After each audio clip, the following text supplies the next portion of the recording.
LAFC를 둘러싼 현지 팬들의 공기가 심상치 않게 요동치고 있습니다. 경기 직후 LAFC 사령탑 도스 산토스는 손흥민 기용 방식에 대한 거센 비판에 직면했는데 그 순간 누구도 예상하지 못한 발언을 내뱉으며 돌발적인 행동을 보였습니다. 그 여파는 순식간에 번져나가며 파장이 눈덩이처럼 커지고 있습니다. 이 사태를 바라보는 일부 전문가들은 과거 프리미어 리그에서 손흥민을 오용해 비난을 받았던 초보 감독의 사례를 소환합니다. 그리고 도스 산토스의 행보가 그때와 놀랍도록 닮아있다며 결국 같은 결말에 이를 가능성이 높다고 단언해 팬들의 궁금증을 더욱 자극하고 있습니다. 사건의 배경은 이렇습니다. LAFC는 리그 파리 샌디에이고 FC와 맞붙어 종료 직전 극적인 득점을 터뜨리며 패배 위기에서 벗어나 2대2 무승부를 만들어냈습니다. 결과만 놓고 보면 극적인 반전이었지만 현지 팬들의 반응은 싸늘합니다. 만족과는 거리가 멉니다.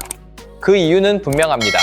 이번 시즌 손흥민이 공식 경기에서 2골 15도움을 기록하며 더 이상 직접 골을 해결하는 공격수가 아니라 동료에게 기회를 제공하는 플레이메이커로 완전히 역할이 바뀌었기 때문입니다. 지난 시즌과의 대비는 더욱 선명합니다.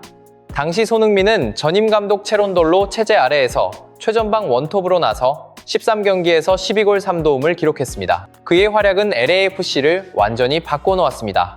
팀은 손흥민 합류 이전 리그 파리에 머물러 있었지만 시즌 막판에는 3위까지 도약하며 불가능해 보였던 포스트 시즌 진출이라는 기적을 현실로 만들었습니다. 체론돌로는 손흥민을 최전방에 배치하고 수비 라인을 과감히 끌어올려 상대를 높은 위치에서 압박했습니다. 공을 탈취한 뒤에는 손흥민과 부가에게 빠르게 연결해 수비 뒷공간을 공략하는 현대적 전술을 펼쳤고 이는 MLS 전반에서 극찬을 받으며 흥부 듀오라는 상징적인 조합을 탄생시켰습니다. 그러나 시즌 종료 이후 상황은 급변했습니다. 체론돌로는 개인적인 사유로 오래전부터 사임 의사를 밝혀왔고 결국 팀을 떠났습니다. LAFC 구단은 후임으로 체론돌로 밑에서 수석 코치를 맡았던 도스 산토스를 내부 승격 형태로 선임했습니다. 이 결정은 팬들뿐 아니라 미국 현지 언론에도 큰 의문을 남겼습니다.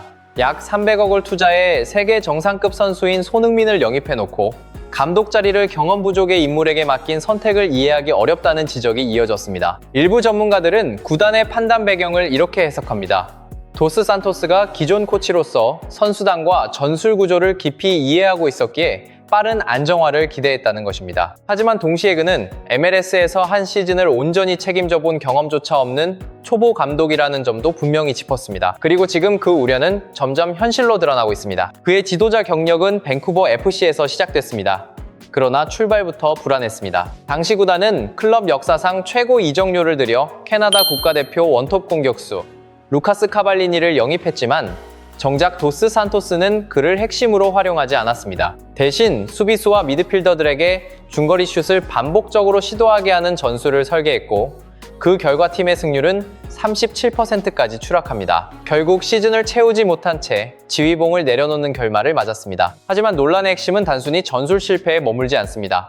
문제는 그의 태도였습니다. 자신을 치켜 세우는 말에는 쉽게 고무되지만 비판이 제기되면 즉각적으로 상대를 비아냥거리며 공격적으로 대응하는 모습이 반복됐습니다. 책임을 져야 할 자리에 지도자로서 요구되는 기본적인 자질 자체가 결여되어 있다는 혹평까지 뒤따랐습니다. 일부에서는 그를 두고 거짓 해명을 서슴지 않으며 잘못을 돌아보는 태도조차 찾아보기 어렵다고 강하게 비난했습니다. 이런 평가는 시즌 초반 발언에서도 그대로 드러납니다. 도스 산토스는 손흥민이 득점을 기록하지 못한 이유를 묻는 질문에 프리시즌을 온전히 소화하지 못해 경기 감각이 올라오는데 시간이 필요하다는 설명을 내놓았습니다. 그러나 이어진 그의 논리는 더욱 논란을 키웠습니다. 특정 원톱 공격수에게 지나치게 의존하는 팀은 해당 선수가 부상이나 A매치로 빠질 경우 곧바로 위기에 빠질 수 있기 때문에 원톱 없이도 득점이 가능한 구조를 만드는 것이 자신의 역할이라는 주장을 펼쳤기 때문입니다.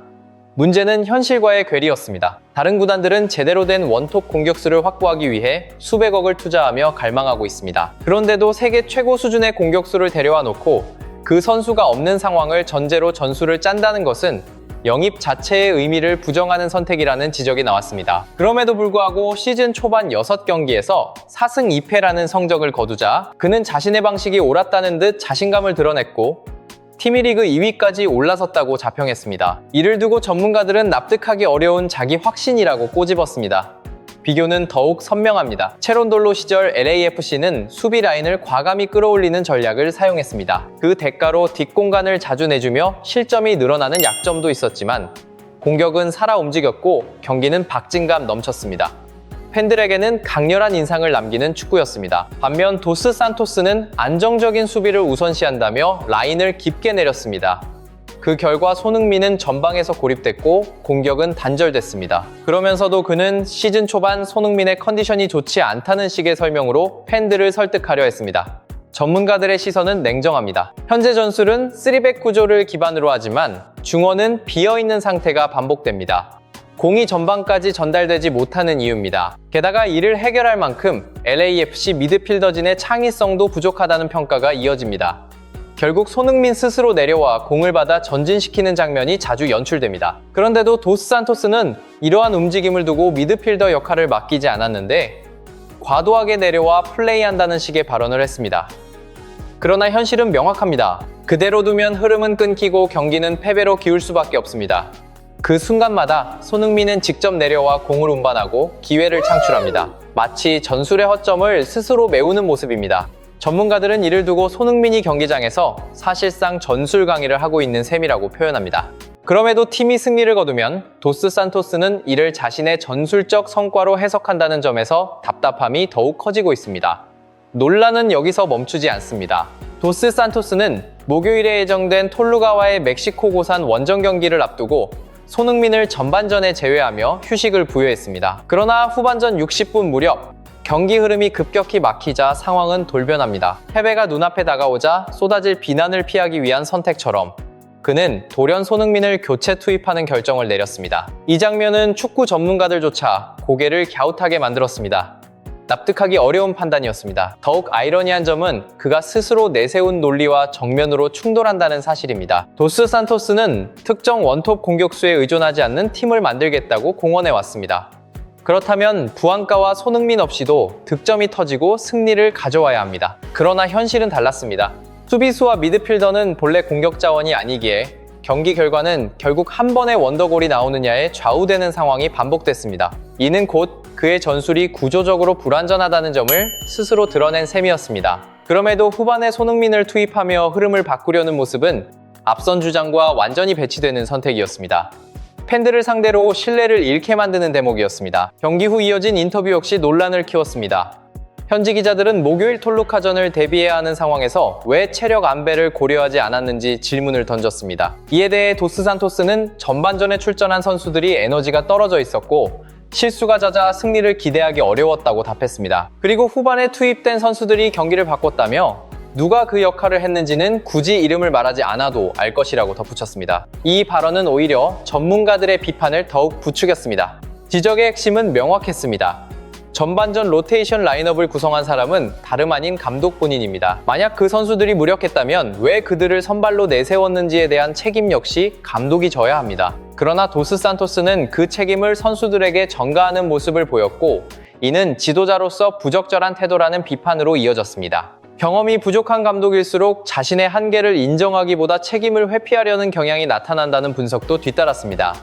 팀 내부에서도 균열의 조짐이 감지됩니다. LAFC 주장인 센터백에로는 공개적으로 의미심장한 발언을 남겼습니다. 손흥민이 어떤 위치에 놓여도 제 역할을 해낼 수 있는 선수임은 분명하지만 현재 맡고 있는 역할이 팀의 최선인지에 대해서는 다시 고민할 필요가 있다고 언급하며 사실상 전술에 의문을 제기했습니다. 이는 감독의 구상에 대한 내부의 불만이 수면 위로 떠오른 장면이었습니다.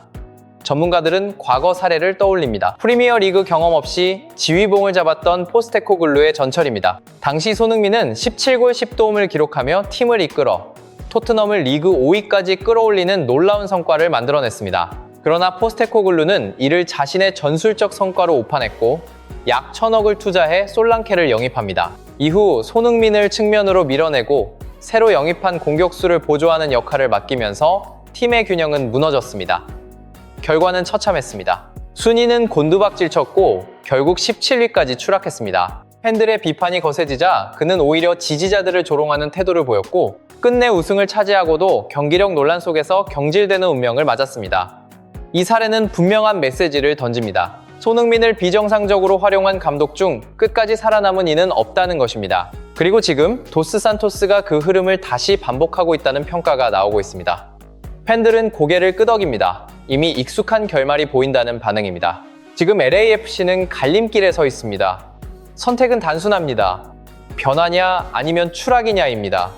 그리고 그 중심에는 여전히 손흥민과 도스 산토스가 서 있습니다. 이 이야기가 어떤 결말로 이어질지는 앞으로의 선택이 말해줄 것입니다.